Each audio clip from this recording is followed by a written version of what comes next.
During my high school years, I was very passionate about helping other people, and I went to Russia when I was 15, and we went to work with orphans in Moscow.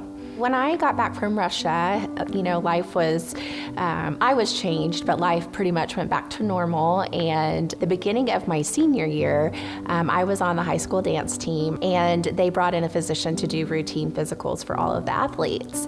And the physician heard a murmur. The murmur was actually something very serious. During her mission trip to Russia, Becky had actually contracted rheumatic fever, which often has the same symptoms as a common cold.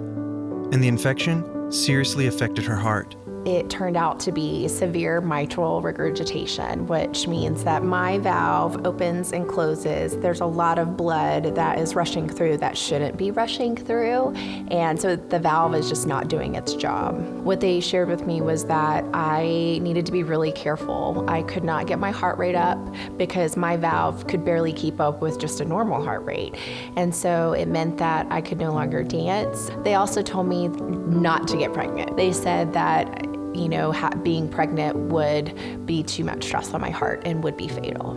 Becky would soon undergo her first heart surgery, but it wouldn't provide the results she was hoping for.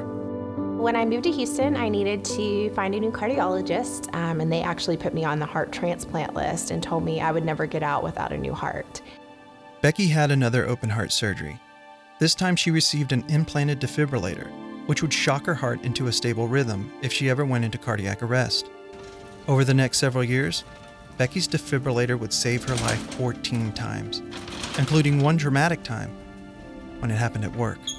And so I got to get out of the hospital, even though I was still on the heart transplant list.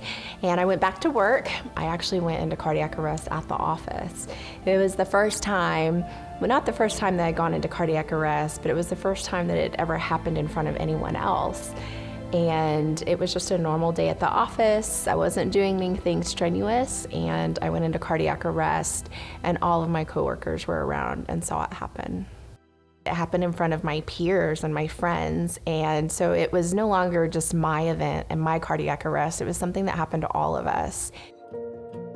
With the help of a lot of medication, with my new valve, I really tried to get out and be active and be social. And a few years later is when I met the love of my life. We started dating in 2006.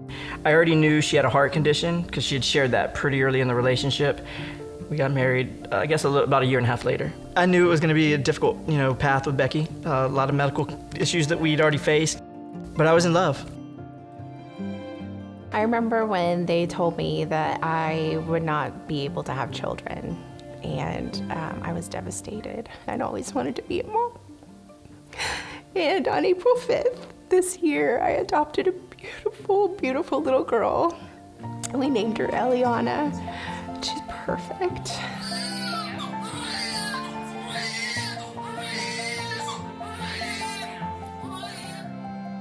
We've prayed for a healthy baby. That was our biggest prayer.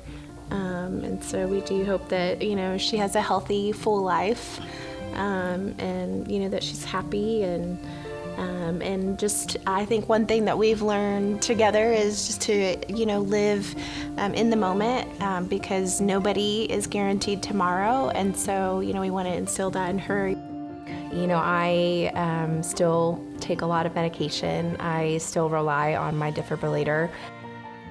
I am hoping through the work of the Heart Association and through generosity of people that we can figure out why I continue to go into cardiac arrest, that we can figure out a way for maybe me to not live on so many medications that make me feel pretty crummy. I know my future holds more surgeries. I just had one a week and a half ago to replace the battery on my device. But I have a reason to live a long time. I have a daughter to live for now.